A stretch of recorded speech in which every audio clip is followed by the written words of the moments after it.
This video is brought to you by your own internal sadness. Surely by this point, it's external.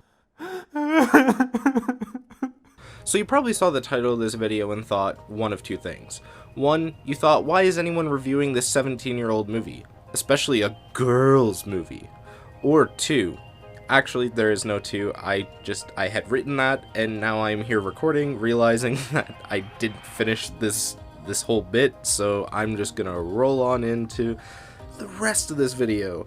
After a brief discussion with a classmate while being trapped in a virtual classroom, shout out to Bats! Anyways, How to Lose a Guy in 10 Days came up and I was like, oh, I've never seen that, and they were like, oh wait, what? You gotta watch it and then make a video about it or something. To be honest, I don't really remember anymore what led me to this point, but I know that I committed to making this video, so here I go reviewing How to Lose a Guy in 10 Days. Alright, so I've been aware of this movie for years, all the way from middle school to, well, now, my second round of college, but never actually gave it a chance. I knew the reputation of this movie going into it and prepared myself to be in pain at bad jokes, cliche writing, and bad acting.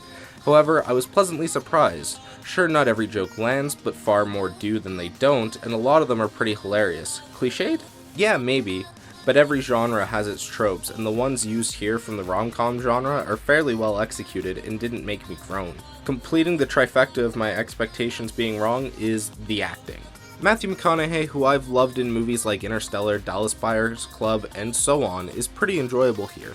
I had always heard he was awful in movies like this, when this was the only kind of movie he'd make, but he's likable, has good comedic timing, and I bought the chemistry between him and Kate Hudson. Speaking of which, she's also great here and had me in stitches a couple times. The two of them really sell every bit of hijinks, comedy, or drama that's thrown at them. Additionally, shout out to the supporting cast who are also great, especially Kathryn Hahn. I damn near fell out of my chair. I was so surprised to see her in this movie. I basically had the same reaction to her role in Spider-Man Into the Spider-Verse. Anyways, as for the bad things in this movie, I thought the pulling over on the bridge to make a declaration of love was silly. Yeah, sure. Oh, it's so cute that he's doing this for her and he loves her. But honestly, I was just sitting there like, feeling bad for the cab driver. Sure, he's probably making a killing by leaving the meter running. However, we don't know what's going on in his life. Maybe he's got a kid's talent show he's got to make and he's at the end of his shift. Or maybe he just doesn't want to see other people happy romantically because he just got out of a relationship himself and feels nothing but pain when seeing other people in their blissful happiness.